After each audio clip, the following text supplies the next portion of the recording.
A luz fria das lâmpadas fluorescentes iluminava cada canto do Fórum de Justiça de São Paulo naquela manhã de julho, enquanto o ar-condicionado duelava inutilmente contra a umidade pesada que se infiltrava pelas frestas das janelas. Helena Martins, aos 73 anos, ocupava o banco dos réus com uma fragilidade que contrastava com a sobriedade do ambiente, mantendo as mãos pálidas e trêmulas sobre o colo. Seus dedos finos apertavam um lenço branco, castigado pelo tempo, enquanto o vestido azul marinho, a mesma peça digna que usará no adeus ao marido anos antes, parecia grande demais para seu corpo alquebrado. O juiz revisava os autos com indiferença burocrática e o promotor organizava o ataque em suas anotações, alheios ao fato de que aquela mulher era o retrato de uma falência coletiva. Helena fitava o granito polido do chão, encontrando ali um reflexo distorcido que mal reconhecia, como se fosse o fantasma da mulher vibrante que um dia fora. Ela não era apenas um número de processo, era a voz que ecoava nas festas da Moca, a mão que ofertava bolos de fubá aos vizinhos e a força que criará 3 filhos com o suor de uma vida inteira de trabalho. Contudo, o destino a conduzir aquele tribunal sob as acusações de perturbação da ordem pública e mendicância agressiva, um paradoxo cruel para quem sempre zelou pela retidão. A queda livre começara 3 meses antes, quando o despejo arrancou do lar de 4 décadas devido a um erro kafkiano no sistema previdenciário que interrompeu sua pensão. O labirinto da burocracia estatal, com suas exigências de carimbos e documentos impossíveis, consumiu sua paciência e, logo depois, seus parcos recursos, deixando-a à mercê da própria sorte nas ruas da metrópole. A Praça da Sé tornou-se seu dormitório gelado, onde o papelão úmido era o único anteparo entre seus ossos cansados e o concreto indiferente da capital paulista.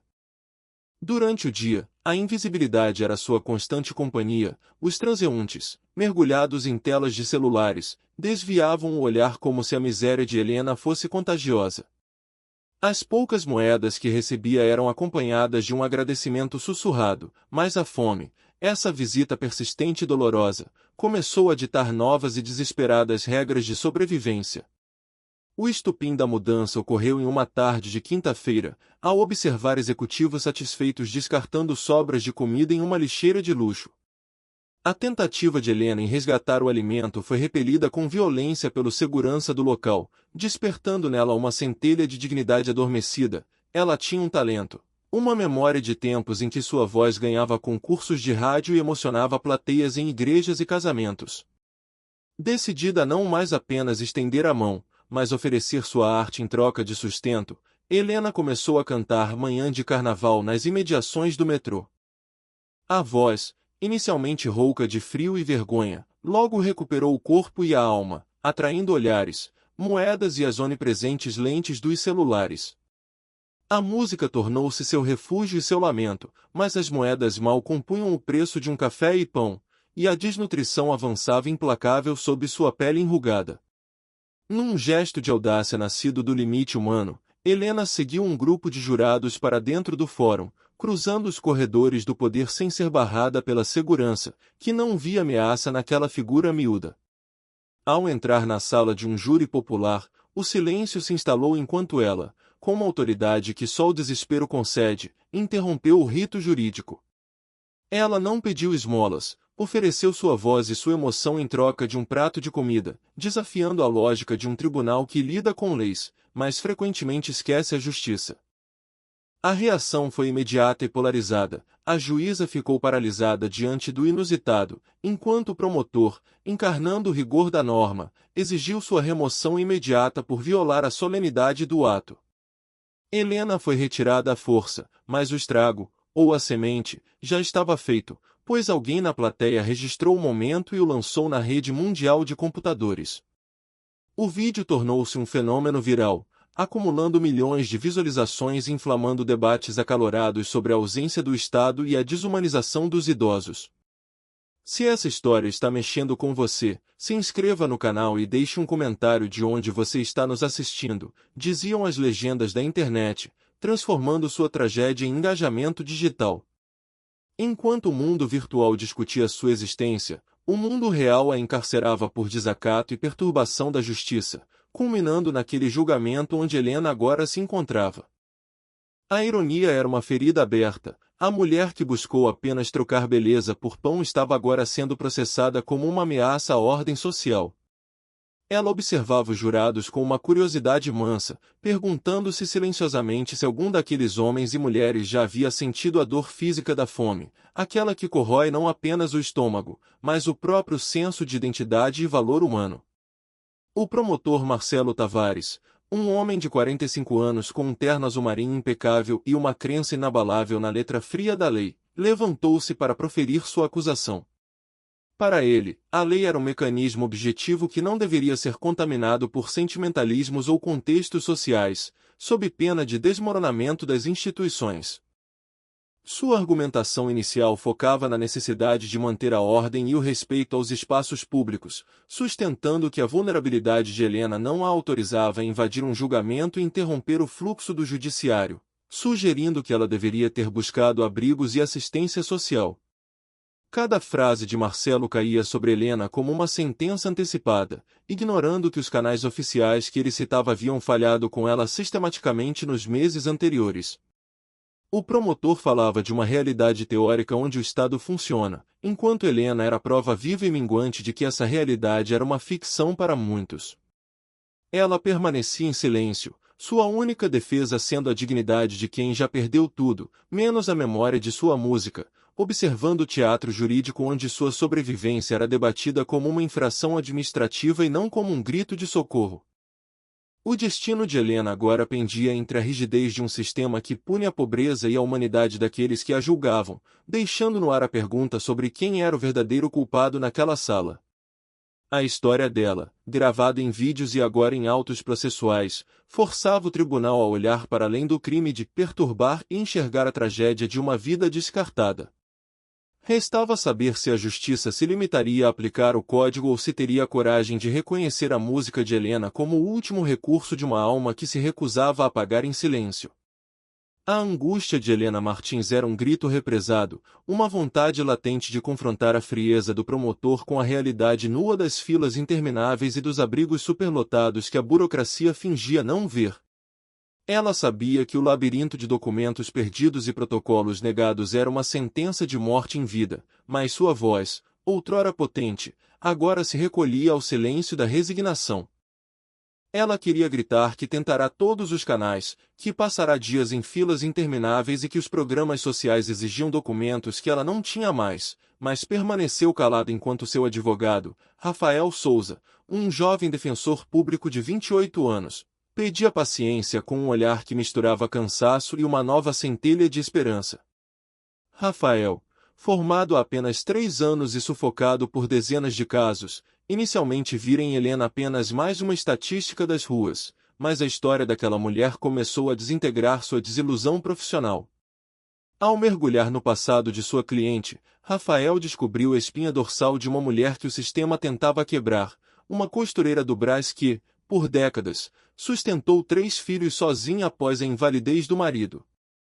Ele passou a noite anterior ao julgamento pesquisando e descobriu que Helena fora o esteio de sua família, pagando escolas e mantendo a unidade do lar até que a morte do companheiro e o afastamento dos filhos, um no interior, outro em Portugal e a caçula perdida em brigas do passado, a deixassem completamente sozinha.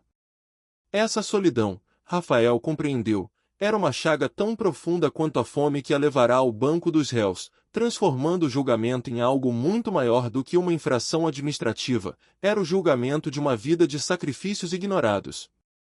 Quando chegou o momento da defesa, Rafael levantou-se com as mãos trêmulas, mas o coração firme, vendo em Helena o reflexo de sua própria avó e de tantas outras mulheres que carregaram o Brasil nas costas sem nada pedir em troca. Sua voz, menos imponente que a do promotor Marcelo Tavares, mas carregada de uma humanidade cortante, ecoou pela sala ao questionar como o sistema havia falido Helena muito antes de ela chegar ali. Ele apresentou protocolos de atendimento e provas de que ela esgotara todas as vias legais, pintando para os jurados o retrato da invisibilidade dos idosos nas metrópoles, fazendo com que uma jurada chorasse e um senhor de cabelos brancos refletisse sobre a própria sorte. Em um movimento audacioso e inesperado, que desafiava a liturgia jurídica, o jovem defensor solicitou que Helena fizesse ali o que tentará fazer na rua: cantar. Rafael argumentou perante a juíza Cristina Almeida que a canção não era um espetáculo, mas uma prova de dignidade e talento, uma evidência de que Helena não era uma criminosa, mas uma artista empurrada ao abismo pela negligência social. A juíza, uma mulher de 50 anos cansada de ver a pobreza ser julgada pela própria pobreza enquanto o colarinho branco escapava ileso, hesitou diante do protesto do promotor, mas permitiu que o tribunal se tornasse, por alguns instantes, um palco de redenção. Helena levantou-se com dificuldade, sentindo o peso dos anos e o tremor das pernas, mas, ao fechar os olhos e buscar a memória do marido e dos filhos pequenos, sua alma encontrou o tom certo. A primeira nota de Manhã de Carnaval saiu fraca, mas logo sua voz, marcada pelo tempo e pelo sofrimento, preencheu o silêncio absoluto da sala, carregando uma beleza que parecia resgatar cada pedaço de vida perdido no asfalto da cidade. Não era apenas música, era um lamento de resistência, uma prova viva de que, sob o vestido azul marinho gasto, ainda pulsava uma identidade que a mendicância não conseguirá apagar, paralisando até mesmo a rigidez do promotor Marcelo. O impacto da performance foi devastador e imediato, evocando em cada presente lembranças de suas próprias raízes e vulnerabilidades, transformando o tribunal em um espaço de luto e reconhecimento. Quando Helena terminou de cantar, as lágrimas escorriam por seu rosto sem que ela fizesse esforço para enxugá-las, pois ali ela não buscava apenas a absolvição jurídica, mas o reconhecimento de sua humanidade diante de estranhos que, pela primeira vez, a viam de verdade. O intervalo foi decretado sob uma atmosfera pesada, e Rafael, num gesto que valia mais que qualquer tese acadêmica, segurou a mão de sua cliente em um silêncio cúmplice e respeitoso. Do lado de fora, a realidade digital já havia transformado o caso em uma causa nacional, com o vídeo da cantoria dentro do fórum viralizando em tempo real e gerando uma pressão popular sem precedentes. As redes sociais ferviam com hashtags de apoio e jornalistas se aglomeravam na entrada do prédio, todos ávidos por um desfecho para a história da idosa que ousou trocar arte por pão em um país que frequentemente ignora ambos. A figura de Helena Martins deixou de ser um processo obscuro para se tornar o símbolo de um debate sobre justiça social, assistência ao idoso e a falência das instituições previdenciárias. Dentro da sala de deliberação, o conselho de sentença, formado por pessoas comuns de diferentes origens, enfrentava o dilema ético entre a letra fria da lei e a moralidade da sobrevivência.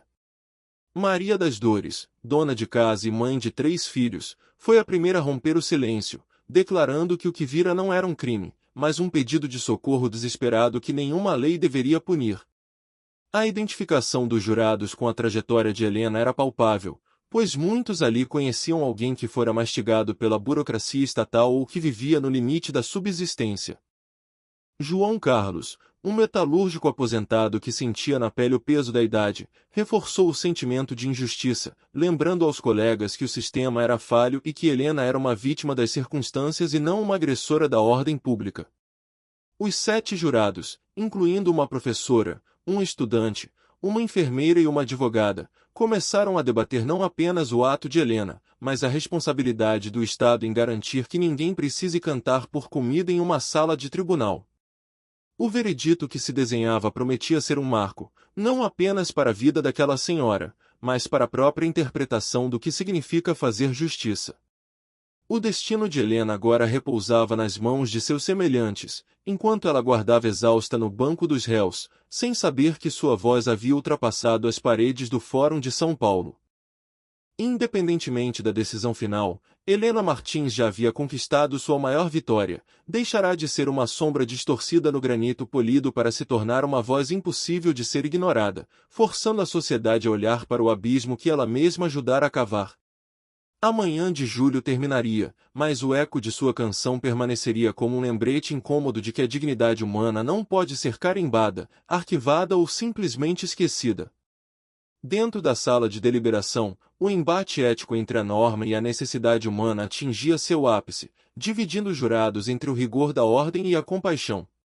Roberto, mantendo uma postura pragmática, liderava a resistência contra a absolvição, temendo que a clemência gerasse um caos institucional.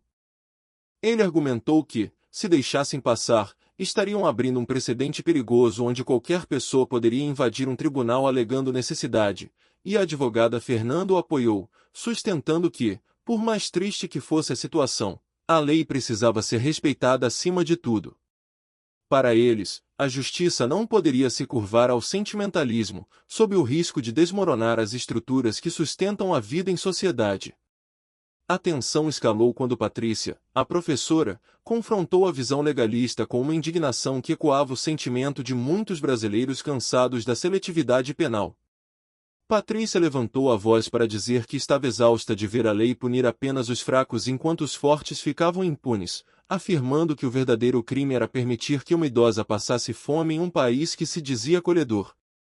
O silêncio de André, o estudante, refletia o conflito geracional. Ele via em Helena o rosto de sua própria avó, mas sentia o peso da responsabilidade sobre a importância das instituições, enquanto Solange, a enfermeira, trazia o peso da realidade dos hospitais públicos, onde a miséria era uma doença crônica que a condenação de Helena apenas agravaria. Do lado de fora do fórum, a calçada fervia com uma multidão que transformará o julgamento em um ato político e humanitário, com cartazes que gritavam que cantar não era crime. Uma mulher chamada Célia, de 70 anos, resumiu o medo coletivo em uma entrevista, explicando que a distância entre ter um teto e dormir na rua era apenas um erro burocrático ou um imprevisto de saúde, tornando o caso de Helena uma ameaça latente para todos. A manifestação unia jovens e idosos, trabalhadores e pessoas em situação de rua, todos projetando suas próprias vulnerabilidades naquela pequena senhora que aguardava o veredito dentro do prédio imponente. No isolamento de seu gabinete, a juíza Cristina Almeida enfrentava o dilema mais profundo de seus 30 anos de magistratura, confrontada por uma mensagem de sua irmã que pedia justiça e ajuda para a ré. Cristina suspirou profundamente ao ler o apelo familiar, sentindo a dificuldade quase impossível de separar a frieza da lei da humanidade pulsante que o caso exigia, questionando-se como ser justa sem deixar de ser humana diante da fragilidade da condição de Helena. Ela sabia que sua decisão ecoaria muito além daquelas paredes, sendo um marco sobre como o Estado lida com seus cidadãos mais desamparados. Enquanto isso, Helena permanecia em seu lugar de ré, sentindo o peso da solidão novamente quando Rafael saiu para falar com a imprensa, restando-lhe apenas o consolo de um crucifixo na parede. Um oficial de justiça de expressão cansada, que já vira muita injustiça disfarçada de direito em 2 décadas de fórum, aproximou-se para oferecer um copo d'água a ela, ficando em silêncio ao seu lado em um gesto de solidariedade silenciosa. Aquele gole de água fresca era um luxo raro para quem aprenderá que, nas ruas, até o acesso ao básico era negado pelo preconceito e pela distância que a sociedade impunha aos invisíveis. Helena fechou os olhos, buscando refúgio nas lembranças de um passado onde o futuro parecia brilhante e sua família estava unida sob um teto seguro. Ela pensou em seu casamento e no orgulho de criar os filhos, contrastando aquela plenitude com o que restara dela agora, apenas rugas, ossos cansados e uma voz que se recusava a silenciar diante da dor. A abertura da porta da sala de deliberação trouxe um choque de realidade, e a entrada dos jurados em fila indiana fez seu coração disparar, enquanto Rafael retornava para segurar sua mão gelada, tentando transmitir uma coragem que ele próprio mal possuía. O silêncio que se seguiu à batida do martelo da juíza Cristina foi absoluto, como se o tempo tivesse parado para ouvir o destino daquela mulher.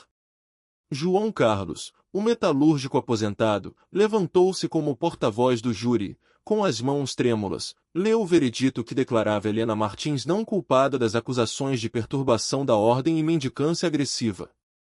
O suspiro coletivo de alívio que percorreu a sala foi o som de uma barreira sendo quebrada, permitindo que a humanidade finalmente entrasse naquele recinto onde antes só habitava a burocracia.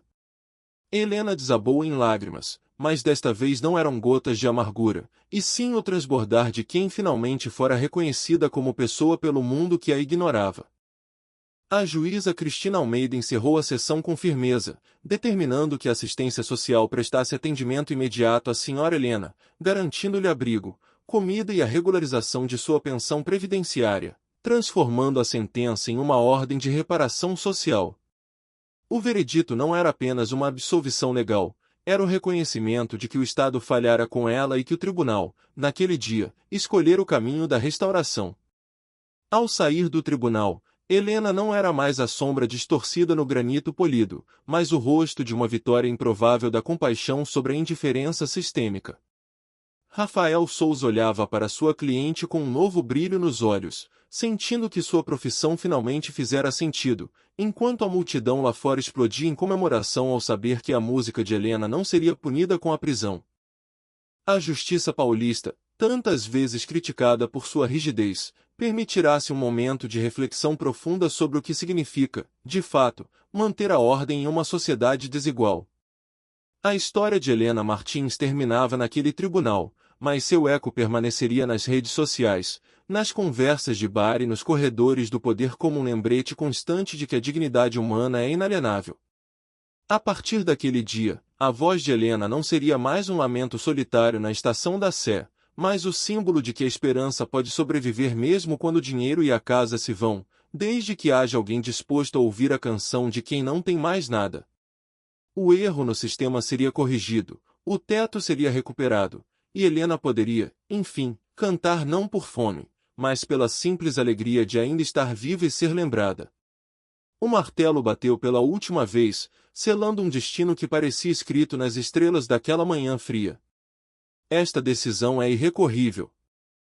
Está encerrada a sessão, declarou a juíza Cristina, enquanto o som da sentença ecoava como um hino de libertação pelas paredes do fórum. Do lado de fora, a multidão explodiu em um coro de aplausos e vivas assim que a notícia cruzou as portas pesadas de madeira. Repórteres tropeçavam em seus próprios equipamentos, câmeras se aglomeravam em um frenesi de lentes e flashes, todos ansiosos para capturar o rosto da mulher que ousou desafiar a fome com uma canção. Helena emergiu da sala de julgamento amparada pelo braço firme de Rafael, o jovem advogado que se tornará seu escudo. As luzes ofuscantes dos flashes a cegavam momentaneamente, e uma floresta de microfones foi empurrada em sua direção, cada voz clamando por uma declaração que resumisse aquele milagre jurídico. Ela parou, olhou para aquela massa de desconhecidos que haviam gritado por ela e, com a voz fraca mas carregada de uma firmeza ancestral, disse: "Eu só queria cantar por comida. Eu só queria ser vista, ser gente de novo. Obrigada por me enxergarem." A exaustão de meses de rua pesava em seus ombros, mas as lágrimas que agora lavavam seu rosto enrugado eram de gratidão, não de desespero. Rafael a conduziu cuidadosamente até uma van da assistência social que já a aguardava, um veículo que representava a ponte entre o asfalto gelado e a dignidade recuperada. No abrigo temporário, Helena finalmente encontraria o que o sistema lhe negara por tanto tempo: um banho quente, uma refeição digna e uma rede de proteção formada por assistentes sociais e advogados prontos para desembaraçar o nó cego de sua pensão. No entanto, a jornada de Helena Martins estava longe de ser apenas um caso encerrado nos arquivos do Judiciário Paulista.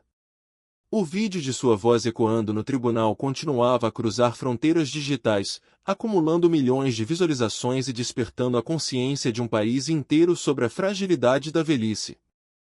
Enquanto doações começavam a chegar de todos os cantos e produtoras musicais ofereciam contratos para gravar suas canções, Helena redescobria o que significava ter um teto, mesmo que fosse o de um abrigo, sob o qual poderia finalmente fechar os olhos sem medo.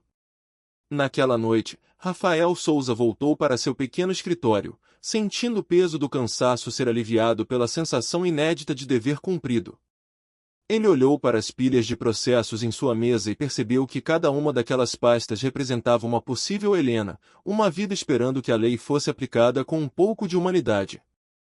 Ele prometeu a si mesmo não desistir, entendendo que aquela vitória era apenas o começo de uma luta maior contra a invisibilidade sistemática que devorava os cidadãos mais vulneráveis do Brasil em sua casa. O promotor Marcelo Tavares buscava silenciar o conflito interno com um copo de uísque, refletindo sobre como a rigidez de seus argumentos fora dobrada pela força de uma melodia.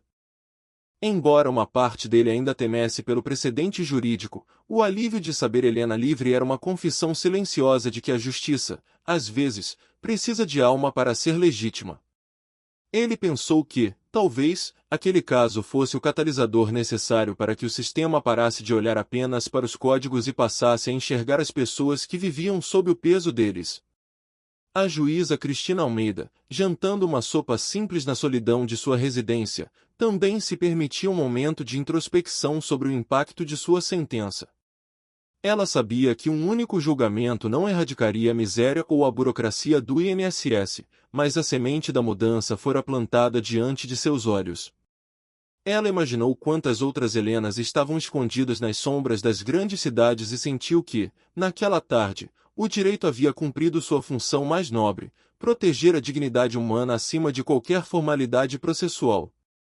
Dentro do abrigo, Helena experimentou a bênção de um banho quente, deixando que a água levasse meses de sujeira, vergonha e dor acumuladas na Praça da Sé. Ela chorou sob o chuveiro, um pranto de purificação que abria espaço para o novo, e ao sair, encontrou roupas limpas e um prato de comida que cheirava a acolhimento. Cada garfada de arroz e feijão era saboreada como se fosse um banquete real, e ao deitar-se na cama simples com lençóis lavados, ela olhou para o teto e sorriu, sentindo a esperança pulsar novamente em seu peito cansado. Os dias seguintes trouxeram a rotina necessária para a reconstrução de sua identidade, sob o olhar atento de Joana, uma assistente social que via em Helena o reflexo de sua própria mãe. O desafio agora era documental, resgatar os papéis danificados pela umidade das ruas para provar ao Estado que Helena existia e tinha direitos. Vamos conseguir tudo de novo, Dona Helena. Vai dar certo, eu prometo, disse Joana com uma sinceridade que desarmou as últimas defesas da idosa, fazendo-a acreditar que, desta vez, as promessas não seriam levadas pelo vento. Enquanto Helena se estabilizava, Rafael ocupava espaços na mídia para denunciar a precariedade das políticas públicas e a fila desumana da Previdência Social que criava legiões de desvalidos. Olhando diretamente para as câmeras de um programa matinal, ele afirmou com paixão: Helena é apenas a ponta do iceberg. Idosos que construíram este país não podem ser descartados como lixo. O debate inflamou as redes sociais, unindo vozes em uma solidariedade ruidosa, provando que a história de uma costureira da Moca havia se tornado o espelho onde o Brasil, finalmente, aceitou se enxergar. Na sala comum do abrigo, o brilho da televisão refletia nos olhos de Helena enquanto ela assistia à repercussão de sua própria dor, cercada por outros rostos marcados pelo abandono. Havia ali uma jovem mãe, um ex-motorista e uma adolescente fugitiva, todos compartilhando o mesmo teto provisório e a mesma condição de invisibilidade que o tribunal, por um momento, ousara iluminar. Você ficou famosa, Dona Helena, disse a mulher jovem com um sorriso triste, mostrando as notificações no celular, enquanto Helena processava a estranha ideia de que seu sofrimento agora pertencia ao domínio público. Para ela, a fama era um fardo desnecessário. Seu único desejo real era o resgate da dignidade simples de ter um lugar no mundo sem precisar implorar por isso. A agitação mediática trazia benefícios práticos, como o agendamento prioritário no INSS conseguido por Joana e a oferta de advogados especialistas dispostos a trabalhar sem custos, mas Helena sentia-se exausta. O centro das atenções era um lugar barulhento para quem só buscava o silêncio de uma noite segura e o esquecimento do frio cortante que ainda ecoava em seus ossos. À noite, ela refugiou-se no modesto jardim do abrigo, onde os bancos de concreto e as plantas mal cuidadas ofereciam um raro momento de paz sob as estrelas que insistiam em brilhar apesar da poluição da metrópole. Naquele instante de quietude, ela buscou a memória do marido, imaginando o orgulho que ele sentiria de sua resistência. Sua solidão foi suavemente interrompida por Carlos, o ex-motorista de 52 anos que a vida também jogará às margens após um acidente de coluna e a perda subsequente de tudo que possuía. Posso sentar? Perguntou Carlos com uma voz cansada, sentando-se ao lado dela para observar o céu e comentar sobre a exposição de Helena nos noticiários daquela tarde. Ele compreendia, melhor do que os jurados ou os repórteres, que a linha entre a normalidade e o abismo era terrivelmente tênue, bastando um erro sistêmico ou uma sucessão de azares para que qualquer cidadão se tornasse uma sombra na calçada.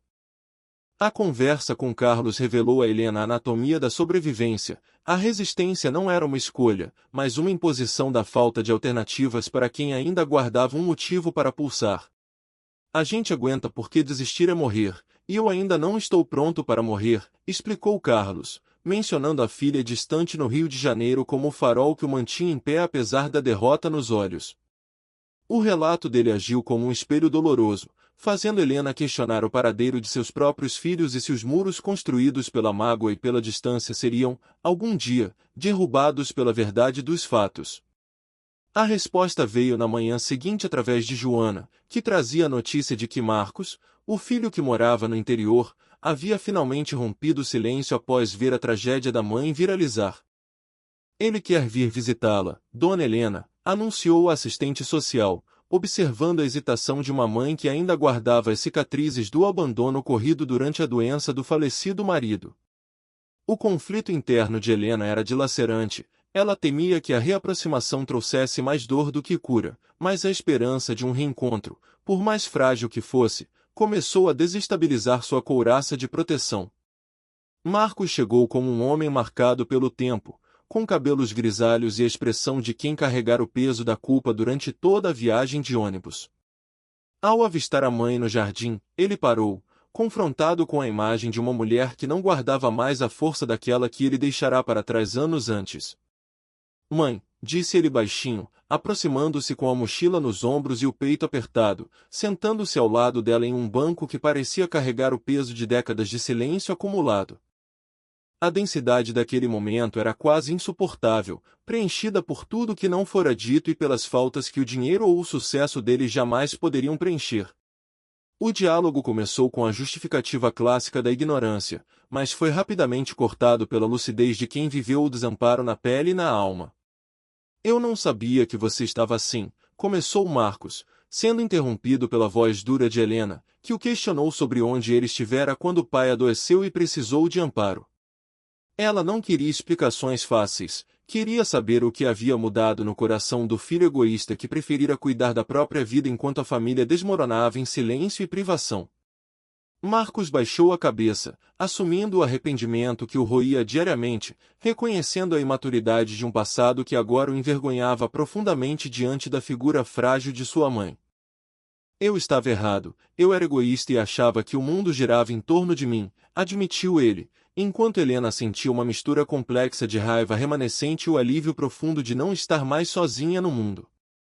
O reconhecimento do erro era o primeiro passo para a reconstrução de uma ponte que muitos acreditavam ter sido demolida definitivamente pelo tempo e pela negligência. As lágrimas de Helena voltaram a cair quando ela mencionou as tentativas frustradas de contato após a morte do marido, revelando a ferida aberta de ter sido ignorada no momento de sua maior dor. Quando o papai morreu, eu tentei te ligar e você não atendeu, desabafou ela, expondo a mágoa que a acompanhará durante os meses de frio e fome nas calçadas da capital paulista.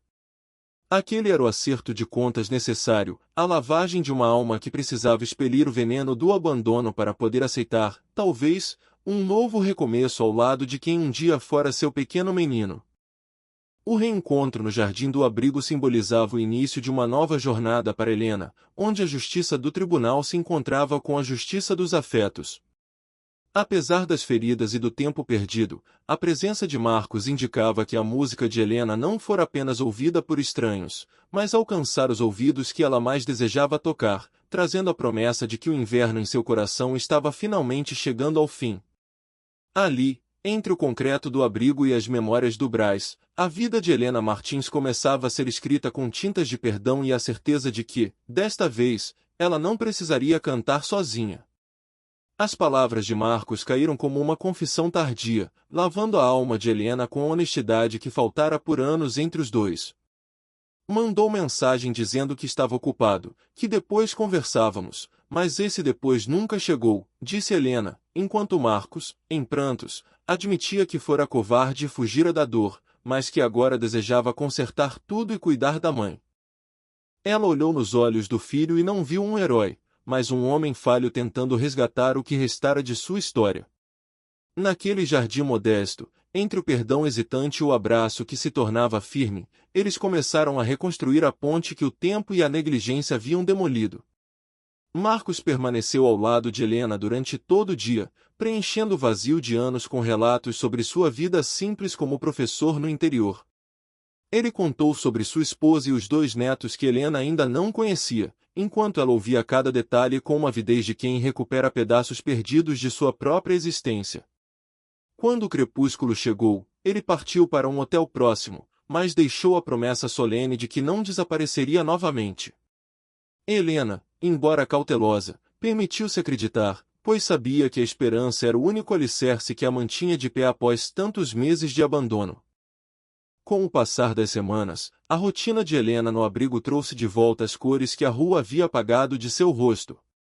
Ela recuperava o peso, participava de oficinas de artesanato e recebia visitas constantes de Marcos, que trazia frutas e notícias do interior, solidificando uma relação que, embora marcada por silêncios, redescobria o riso e a conexão genuína.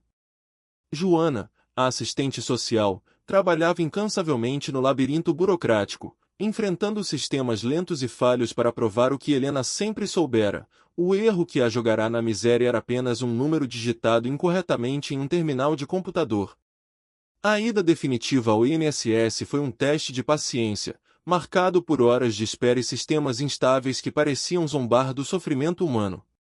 Acompanhada por Joana e seu advogado, Helena finalmente viu o progresso acontecer quando o erro cadastral foi identificado, trazendo a luz no fim do túnel para a regularização de sua pensão. Paralelamente, a solidariedade nacional se manifestava através de uma vaquinha online que arrecadou mais de R$ 100,000, um valor astronômico para quem, até pouco tempo, dependia de moedas jogadas apressadamente em uma caneca de plástico na estação da Sé. Com o auxílio de Rafael, que se tornou o guardião legal de seus recursos, Helena tomou decisões que refletiam a nobreza de seu caráter moldado pelo sofrimento. Eu quero ajudar outros, quero que minha história sirva para algo maior, afirmou ela ao decidir que, após alugar seu pequeno apartamento, doaria o restante do dinheiro para o abrigo e organizações de apoio aos desabrigados. Essa generosidade amplificou sua imagem como um símbolo de resistência, transformando seu caso em uma pauta nacional sobre a urgência de olhar para a vulnerabilidade dos idosos brasileiros com mais empatia e menos burocracia. Contudo, a visibilidade também trouxe o lado sombrio das redes sociais, onde críticos maldosos questionavam sua sinceridade e a acusavam de oportunismo. Rafael a aconselhou a ignorar os comentários que diziam que ela ganhava dinheiro com a própria desgraça, lembrando que sempre haveria quem não entendesse a verdade por trás de sua luta. Apesar das ofensas digitais, o impacto real de sua trajetória começou a mover as engrenagens do poder, gerando investigações na Câmara Municipal e promessas de revisão de processos no INSS para evitar que outras Helenas fossem devoradas pelo descaso institucional. Em meio a esse turbilhão, uma proposta inesperada surgiu de uma produtora musical da Bela Vista: gravar um álbum com as canções que ela entoava nas calçadas. Helena hesitou, perguntando se sua voz ainda tinha valor, mas Marcos a encorajou a fazer isso pelo seu dom, e não pela fama ou pelo dinheiro, convencendo-a de que nunca era tarde para retomar a música. As sessões de gravação começaram em um ambiente acolhedor, cercado por espumas acústicas e microfones que pareciam intimidadores no início, mas que logo se tornaram confidentes de sua melodia recuperada. O produtor Tiago, com uma paciência pedagógica, guiava Helena pelos meandros técnicos do estúdio, ajustando fones e ritmos enquanto ela redescobria sua própria potência vocal. No começo, sua voz saía travada e sem vida devido à tensão, mas aos poucos ela fechou os olhos e permitiu que a música a levasse de volta aos tempos em que cantava por puro amor. Cada acorde gravado era uma vitória sobre o silêncio imposto pela miséria, transformando o lamento das ruas em uma obra de arte que agora teria a chance de ser preservada para sempre em registros profissionais. As canções escolhidas eram boleros e sambas-canção que falavam de perdas e recomeços, espelhando perfeitamente a trajetória de quem quase foi apagada pela indiferença social. Helena cantava com uma profundidade que só quem sentiu o frio do asfalto poderia transmitir, e Tiago percebeu que não estava apenas gravando um disco, mas documentando a alma de uma sobrevivente. O estúdio tornou-se seu santuário, um lugar onde o passado doloroso era transmutado em beleza, e onde cada nota alcançada servia como um tijolo na reconstrução de sua própria autoestima e dignidade. A jornada de Helena Martins, que começou em um banco de réus sob luzes fluorescentes, encontrava agora o calor das luzes de um estúdio e o abraço de uma família reencontrada. Ela não era mais a sombra distorcida no granito do fórum, mas uma mulher que, através da dor e da arte, forçara o mundo a parar para ouvi-la, provando que a voz da dignidade jamais pode ser totalmente silenciada. O futuro, antes um abismo escuro, agora se desenhava com a suavidade de uma melodia bem executada, prometendo dias de paz em um pequeno apartamento e a certeza de que sua música, enfim, encontrara seu verdadeiro lar. No estúdio, Helena não apenas cantou, ela ofereceu cada fragmento de sua existência ao microfone, canalizando a memória do marido, o acalanto dos filhos e a angústia das noites famintas. Quando terminou a primeira canção, Manhã de Carnaval, o silêncio no estúdio foi absoluto, interrompido apenas pelos aplausos emocionados de Tiago e dos técnicos, que choravam diante de uma voz que carregava uma verdade impossível de ser ensinada. O álbum, fruto de 3 semanas de entrega total, tornou-se um mosaico de 10 canções escolhidas a dedo, cada uma narrando um pedaço da alma de uma mulher que a cidade tentará apagar, mas que a música insistia em eternizar. A capa do disco, uma fotografia honesta de Helena no jardim do abrigo fitando o firmamento, simbolizava sua transição da sombra para a luz, enquanto Tiago planejava um show de lançamento íntimo na Vila Madalena. Vamos lançar daqui a um mês e fazer um show especial, anunciou o produtor, deixando Helena atônita com a ideia de que ela, que antes cantava por moedas, agora teria um palco e uma plateia disposta a ouvi-la. Essa reviravolta do destino coincidiu com a vitória burocrática final. O INSS regularizou sua pensão e liberou os pagamentos retroativos, garantindo-lhe, enfim, a autonomia financeira necessária para retomar as rédeas de sua própria vida. Com os recursos das doações e o dinheiro da Previdência, Helena despediu-se do abrigo para abrir a porta de seu novo lar no bairro do Cambuci, um apartamento modesto que cheirava a recomeço. No dia em que recebeu as chaves daquela pequena sala e quarto, Helena chorou lágrimas de pura alegria, sentindo a segurança de poder, pela primeira vez em meses, fechar uma porta e estar protegida do mundo lá fora. Marcos e sua esposa, Juliana, ajudaram na mudança, trazendo utensílios domésticos e um carinho que Helena julgava ter perdido para sempre, preenchendo o vazio dos anos com a presença física e o afeto de uma família em reconstrução. O encontro com os netos, Lucas e Ana, trouxe uma vitalidade nova ao apartamento, transformando o espaço em um cenário de risos e explorações infantis que faziam o coração de Helena transbordar. Sempre quis conhecer a senhora. Marcos falava tanto da senhora quando éramos jovens, disse Juliana ao abraçá-la, enquanto as crianças corriam pelos cômodos, devolvendo a Helena o papel de avó que a rua quase lhe roubara. Naquela primeira noite, ela preparou um jantar simples de arroz, feijão e frango, celebrando a primeira refeição familiar em décadas, um banquete de conexões restauradas onde o barulho das conversas era o tempero mais precioso. Após o jantar, em um momento de introspecção com o filho, a verdade sobre a sobrevivência de Helena emergiu com uma honestidade cortante, revelando o tênue fio de esperança que a manteve viva. Obrigada por não desistir da gente e por continuar viva, agradeceu Marcos, ouvindo da mãe que o que assegurara fora uma mistura de teimosia e o medo visceral de morrer sozinha na calçada. Embora soubesse que a vida de Marcos era no interior, a promessa de Juliana de que ela jamais ficaria desamparada novamente serviu como um bálsamo para as cicatrizes do passado, estabelecendo um novo pacto de cuidado e presença. A adaptação à vida solitária no Cambuci foi um processo de redescobrir pequenos prazeres cotidianos, como caminhar pelo bairro e cumprimentar os vizinhos na padaria da esquina. Helena reconstruía sua rotina com a calma de quem já não tem pressa, mas mantinha o vínculo com o abrigo, visitando Carlos para levar doces e oferecer o apoio que ele tanto precisava para não desistir de seus próprios direitos. Ela retribuiu a ajuda que receberá contratando um advogado para o amigo com o dinheiro das doações, provando que a solidariedade, para ela, era um compromisso ético e uma ação concreta de quem conhecia a dor de ser esquecido. O sábado do lançamento do álbum chegou carregado de uma expectativa vibrante que esgotou os ingressos do pequeno teatro em tempo recorde, atraindo jornalistas e admiradores de sua trajetória. Helena estava nervosa nos bastidores, temendo que sua voz falhasse diante de tantos olhos, mas Tiago a encorajou a apenas sentir a música e deixar que ela a guiasse pelo palco que agora lhe pertencia por direito. Na primeira fila, Marcos, Juliana e as crianças aguardavam ansiosos, enquanto Rafael, Joana e até os companheiros do abrigo ocupavam seus lugares, formando uma rede de apoio que testemunharia sua consagração. Entre o público, a presença discreta da juíza Cristina Almeida simbolizava o fechamento de um ciclo que começara com um martelo batendo em um tribunal frio e terminava com o calor dos aplausos em um teatro.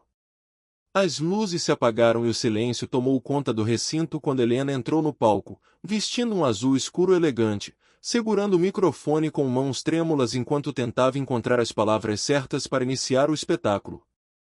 Sua imagem era a antítese daquela mulher maltrapilha da Praça da Sé. Ali estava uma artista, uma sobrevivente que aprenderá a transformar o lamento em melodia e a miséria em poesia. Com a voz ecoando por todo o teatro, Helena fez um agradecimento emocionado àqueles que a enxergaram quando ela era apenas uma sombra invisível nas calçadas da capital. Eu não sei bem o que dizer, nunca imaginei que tantas pessoas se importariam com minha história, mas essa música é para vocês, declarou ela antes de entoar os primeiros versos de uma manhã de carnaval, transformando o desespero de outrora em uma celebração da vida.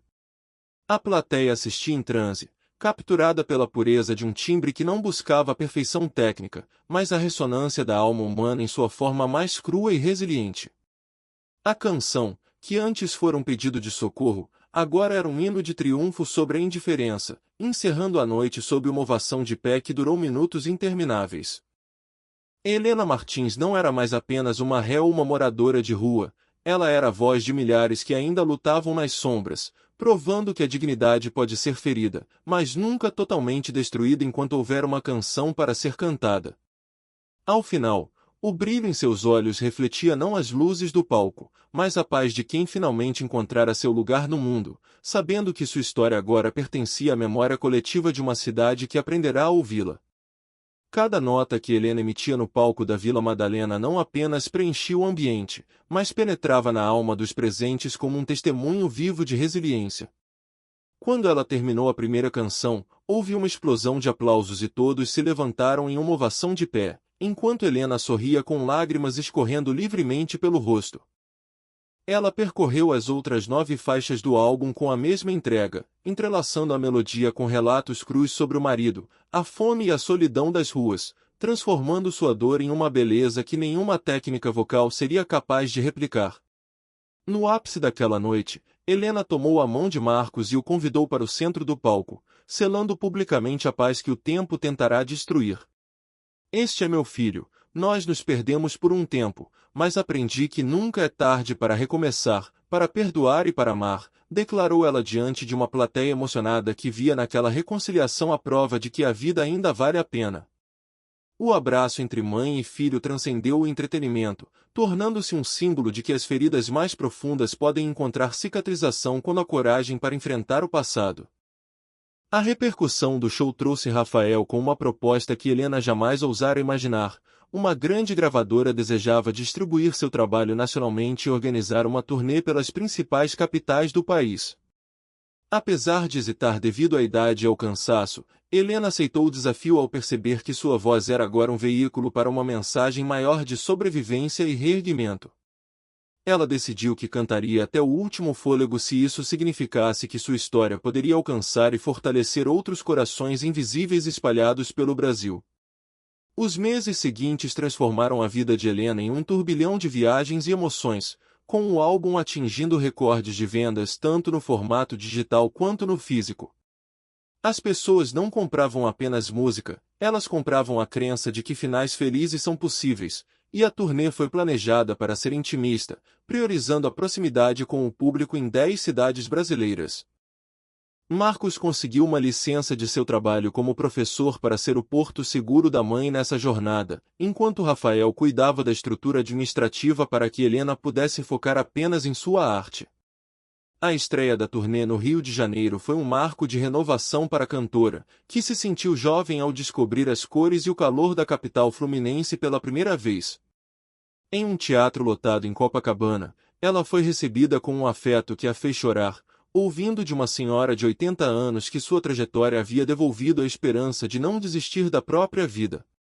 Essas trocas de experiências repetiram-se em cada camarim e em cada calçada, onde Helena ouvia atentamente aqueles que, como ela, enfrentavam batalhas diárias contra a invisibilidade e o desamparo. Em Recife, a sensibilidade de Helena a levou a organizar um show beneficente para uma organização que amparava desabrigados, convertendo toda a renda em auxílio direto para quem vive nas ruas. Ela cantou para eles com a mesma alma que entregará no julgamento, e após a apresentação, conversou longamente com homens e mulheres cujas histórias de abandono e erros burocráticos espelhavam a sua própria. Helena tornou-se uma porta-voz da dignidade, lembrando a cada um daqueles ouvintes que eles eram humanos e que suas existências importavam para o mundo, apesar do silêncio ensurdecedor da sociedade. A jornada, entretanto, cobrava um preço físico alto de uma mulher que já não possuía o vigor da juventude, levando Marcos a sugerir o cancelamento de algumas datas por preocupação com sua saúde. Eu prometi para mim mesma que, se tivesse a chance, faria diferença, eu vou até o fim, respondeu Helena com uma determinação inabalável, recusando-se a interromper a missão de tocar corações em cada canto do país. Ela seguiu em frente, cidade após cidade, enfrentando a exaustão com a força de quem sabe que cada nota emitida era um tijolo na reconstrução não apenas de sua vida, mas da esperança coletiva. A turnê percorreu o Brasil de Porto Alegre a Belém, deixando um rastro de solidariedade e conscientização sobre a situação dos idosos em vulnerabilidade social. Helena transformou-se em um ícone de resistência, provando que a arte pode ser a ferramenta mais poderosa para humanizar o que o sistema insiste em tratar como estatística ou descarte. Ao final da última apresentação, a sensação de dever cumprido superava qualquer dor muscular ou cansaço acumulado, validando cada quilômetro percorrido e cada entrevista concedida em prol da causa que agora abraçava. Ao retornar para seu apartamento no Cambuci, Helena encontrou o silêncio acolhedor de seu lar, um contraste necessário após o barulho ensurdecedor dos aplausos e das viagens constantes. Ela precisou de tempo para se recuperar fisicamente, mas carregava um cansaço bom, o descanso de quem finalmente compreendeu que sua passagem pelo mundo havia deixado uma marca profunda e positiva. Marcos voltou para sua família no interior, mas a distância geográfica já não significava ausência, as ligações diárias e as visitas mensais solidificaram uma rotina de amor e cuidado que Helena tanto almejara. Lentamente, Helena Martins reconstruiu sua identidade como uma mulher que venceu o abismo, mantendo-se ativa em suas causas sociais enquanto desfrutava da paz de sua autonomia conquistada. A história que começou sob a luz fria de um tribunal encerrava-se agora sob a luz suave de sua própria sala, onde o som do rádio não era mais um refúgio do frio, mas a celebração de uma voz que o Brasil inteiro aprenderá a amar. Ela sabia que o futuro era incerto, mas agora o encarava com a serenidade de quem não apenas sobreviveu à tempestade, mas aprendeu a reger a própria música em meio ao vento. As cicatrizes de Helena Martins permaneciam como marcas profundas de um inverno que parecia não ter fim, mas o calor do reencontro familiar começava a derreter o gelo do isolamento. Embora as feridas do passado não estivessem totalmente curadas, o amor e a tentativa mútua de reconstrução tornaram-se o alicerce de sua nova fase. Roberto, o filho que emigrara para Portugal, enviou uma mensagem carregada de vergonha e arrependimento, admitindo que deveria ter estado presente, e logo as videochamadas semanais tornaram-se um ritual de cura entre mãe e filho. Já com Carla, a filha mais nova, o processo era mais lento e doloroso. Helena enviava mensagens constantes de perdão, aprendendo a respeitar o tempo do outro e entendendo que só poderia oferecer afeto, sem o poder de controlar o retorno. A rotina de Helena no Cambuci transformou-se em um hino à normalidade, onde as caminhadas matinais e o café com a vizinha Maria representavam a paz que ela tanto implorara nas noites de relento. Aquela simplicidade, antes um sonho distante sob o viaduto, era agora sua realidade mais preciosa, permitindo que ela vivesse sem o sobressalto do medo constante. Helena nunca esqueceu suas raízes no abrigo e continuou visitando os antigos companheiros, ajudando Carlos a pagar os primeiros meses de aluguel quando ele finalmente conseguiu seu auxílio-doença, selando uma amizade forjada na sobrevivência. Eles jantavam juntos ocasionalmente, trocando histórias que misturavam o riso da liberdade com o choro das memórias compartilhadas. O reconhecimento de sua trajetória alcançou esferas oficiais quando uma carta do Ministério da Cultura chegou à sua porta, convidando-a para uma homenagem em Brasília por sua contribuição artística e social. Helena, a viúva que antes trocava canções por pão, viu-se diante de autoridades em uma cerimônia suntuosa, usando um vestido escolhido com carinho por Juliana. Ao subir ao palco para receber o prêmio das mãos do ministro, Helena fez um discurso que silenciou o auditório ao afirmar: "Eu não estou aqui porque sou especial, estou aqui porque tive sorte de ser vista, mas há milhares lá fora que morrem invisíveis." Ela dedicou a honraria a todos os que ainda resistiam nas sombras, transformando o troféu em um símbolo de responsabilidade coletiva. Após a premiação, o assédio de políticos e figuras públicas trouxe promessas de novos projetos sociais, as quais Helena ouvia com o ceticismo de quem conhece a lentidão das engrenagens do poder. No entanto, o interesse de um jovem jornalista chamado Felipe abriu uma nova porta, a criação de um documentário que registrasse sua vida sem os filtros do espetáculo. Felipe explicou que queria contar a história completa, do sofrimento nas ruas ao reconhecimento nos palcos, para que as pessoas entendessem que a tragédia de Helena poderia acontecer com qualquer um, bastando um erro do sistema. Helena concordou, permitindo que a câmera de Felipe capturasse sua essência cotidiana e as vozes daqueles que cruzaram seu caminho. Durante 6 meses, a produção do documentário mergulhou na intimidade de Helena, registrando suas conversas com Carlos, as caminhadas pelo bairro e entrevistas com personagens cruciais como a juíza Cristina e o promotor Marcelo. O filme não apenas humanizou a figura de Helena, mas também forçou aqueles que a julgaram a refletir sobre suas próprias perspectivas diante da vulnerabilidade humana. O lançamento do documentário em um festival de cinema em São Paulo gerou uma repercussão imediata, sendo logo adquirido por plataformas de streaming e alcançando audiências internacionais que se emocionaram com a resiliência da costureira brasileira. Helena tornou-se uma voz requisitada em conferências sobre direitos humanos, falando sempre com a verdade nua de sua experiência. Mesmo com a fama atravessando fronteiras, Helena mantinha os pés firmemente plantados no chão do Cambuci, consciente de que a atenção da mídia é volátil e passageira. O que ela realmente almejava, a dignidade de ser gente novamente, já havia sido conquistado e consolidado em sua rotina de mulher livre. Ela sabia que em breve outra história ocuparia as manchetes, e estava em paz com a ideia de retornar à sua vida normal, pois o brilho dos palcos nunca superaria o conforto de ter uma chave para trancar a própria porta à noite.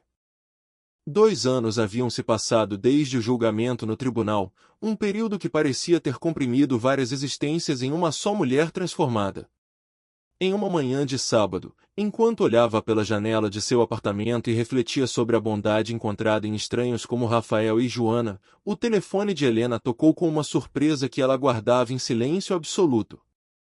Era Carla, sua filha caçula, cujo orgulho finalmente cedera diante da força das imagens do documentário que correrá ao mundo. "Mãe, eu vi o documentário, vi tudo o que você passou e sinto muito por ter deixado o orgulho me cegar", disse Carla com a voz embargada, quebrando o último muro que separava Helena de sua família completa. As mãos de Helena tremiam enquanto ela ouvia o choro da filha, sentindo que o ciclo de perdão estava finalmente se fechando de forma plena. As duas conversaram por horas, trocando relatos de mágoas passadas por confissões de lutas presentes, em um diálogo que serviu como a costura final de um tecido que fora rasgado pela vida. Helena ouviu sobre os problemas de Carla com a mesma atenção que dedicava aos moradores do abrigo, sem julgamentos, apenas com o acolhimento de quem sabe o quanto o mundo pode ser hostil. Ao desligar o telefone, Helena sentiu que a última peça de seu quebra-cabeça havia encontrado o lugar certo, e que o perdão de Carla era o prêmio mais valioso que ela poderia ter recebido em toda a sua jornada. A solidão, que Rafael uma vez descrevera como devastadora, fora definitivamente expulsa de sua casa. A trajetória de Helena Martins deixou de ser apenas um processo judicial ou um álbum de sucesso para se tornar um legado de empatia em um país marcado pela desigualdade.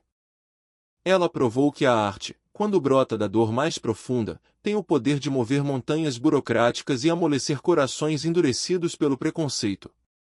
Helena continuou sendo a costureira, a cantora e a mãe, mas agora era também a prova viva de que a justiça só é completa quando é temperada com humanidade e quando o sistema se dispõe a ouvir a canção de quem não tem mais nada.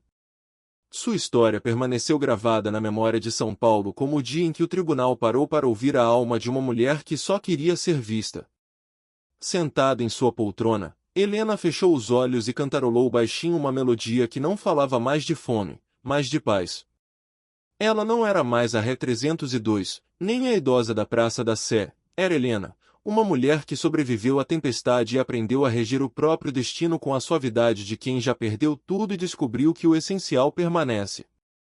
Eu venci, sussurrou para si mesma, não como um grito de guerra, mas como um suspiro de alívio, enquanto o sol da manhã iluminava as fotos de seus netos sobre a estante, iluminando um futuro que ela agora tinha o direito de viver. A canção de Helena Martins, enfim, encontrara seu acorde final em perfeita harmonia. A dor de Carla era o reflexo do próprio sofrimento de Helena, um abismo de mágoas que finalmente encontrou uma ponte de perdão e reencontro. Eu quero te ver, posso ir aí amanhã? Perguntou a filha pelo telefone, recebendo de Helena a confirmação de que a porta de seu coração e de sua casa sempre estivera aberta para ela. O abraço que se seguiu no dia seguinte selou o fim de uma década de silêncio, unindo duas mulheres que, apesar dos fios brancos e das cicatrizes, reconheciam uma na mesma o olhar da outra. A mesa de jantar de Helena tornou-se o cenário de um milagre que ela julgava impossível durante suas noites sob o sereno da Praça da Sé. Com Roberto vindo de Portugal e Marcos ao seu lado, Helena viu seus 3 filhos reunidos novamente, ouvindo do mais velho que, embora eles tivessem se perdido, ela sempre fora a bússola que os guiaria de volta para casa. O som do riso das crianças e o tilintar dos talheres eram a sinfonia que ela sempre quisera reger, uma prova viva de que o amor, mesmo quando negligenciado, possui uma força de atração inabalável. A vida de Helena estabilizou-se em uma rotina de pequenas e valiosas delicadezas, onde o sucesso dos palcos tornou-se secundário diante do prazer de uma tarde com a vizinha Maria. Ela lançou um segundo álbum e fez apresentações ocasionais, mas seu verdadeiro propósito agora residia nos almoços com Carlos, nas videochamadas com o filho distante e no papel de avó presente que a vida lhe devolvera. A fama era apenas um ruído distante comparada ao calor de um lar onde ela podia, enfim, repousar sua alma cansada. Como forma de retribuir a luz que receberá em seus dias mais sombrios, Helena tornou-se voluntária em uma ONG dedicada a acolher quem ainda habitava as calçadas. Cada pessoa que ela orientava era um pedaço de si mesma sendo curado, transformando sua experiência traumática em uma ferramenta de esperança para aqueles que o mundo insistia em não enxergar. Ela não era apenas uma doadora, era alguém que falava a língua da rua, que entendia o peso da fome e o frio do abandono, oferecendo mais do que comida, oferecia reconhecimento. Em uma tarde de reflexão, Helena retornou à Praça da Sé, não mais como uma sombra faminta, mas como uma mulher que carregava a autoridade de quem sobreviveu ao abismo. Ao aproximar-se de uma idosa que dormia em um banco, Helena sentou-se ao seu lado e ofereceu um sanduíche, dizendo suavemente, eu já estive no seu lugar, eu sei como é e eu sei que existe saída. O diálogo entre as duas quebrou a barreira da invisibilidade, transformando Ninguém Me Vê daquela mulher em um compromisso de ajuda real e imediata. Helena cumpriu sua promessa, levando a nova amiga para a rede de proteção que a salvara, mantendo vivo o ciclo de solidariedade que Rafael e Joana iniciaram tempos atrás. Para ela, ajudar o próximo era uma forma de agradecer a Deus e ao destino por ter recuperado sua dignidade, garantindo que sua história não fosse apenas um relato de sucesso, mas um motor de transformação social. Ela entendia que a humanidade de um indivíduo só é plena quando reconhecemos a humanidade no outro, especialmente naqueles que a sociedade descarta. Aos 75 anos, com o corpo mais frágil e as dores naturais da idade, Helena encontrava-se em um estado de paz absoluta que transcendia qualquer bem material. Sentada em sua varanda sob o céu estrelado, ela refletia sobre como a vida fora cruel e imprevisível, mas também generosa ao oferecer segundas chances e uma redenção que ela jamais ousara sonhar. O teto sobre sua cabeça e o amor de seus filhos eram as maiores riquezas de uma mulher que aprenderá o verdadeiro valor do que é essencial. Em um gesto de comunhão com seu próprio passado, Helena pegou seu velho violão, aquele que Rafael resgatara de uma loja de penhores, e começou a dedilhar as cordas com carinho. Ela cantou a manhã de carnaval baixinho para si mesma, mas agora as notas não falavam de desespero, e sim de uma gratidão profunda por estar viva e por ter resistido à tempestade. A brisa da noite trazia o frescor de um novo tempo, onde cada nota musical era um suspiro de alívio e uma celebração da sobrevivência. Helena aprenderá que o amanhã sempre traria desafios, mas que ter propósito e esperança era mais do que suficiente para enfrentar qualquer adversidade. Sua história tornou-se um lembrete para todos nós: nunca vire o rosto para quem precisa de ajuda, pois um gesto simples pode salvar uma vida e transformar dor em esperança, encerrou ela em seu íntimo, como uma lição eterna. O silêncio da noite no Cambuci era agora preenchido pela certeza de que ela pertenceria, para sempre, ao rol daqueles que não se deixaram apagar.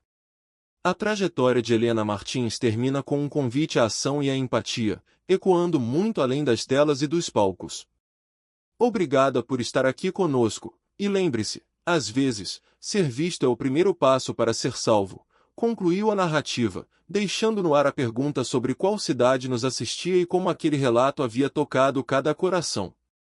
A música de Helena continuaria a tocar, não mais nas rádios, mas na consciência de quem aprendeu, através dela, que ninguém é verdadeiramente invisível quando existe alguém disposto a olhar.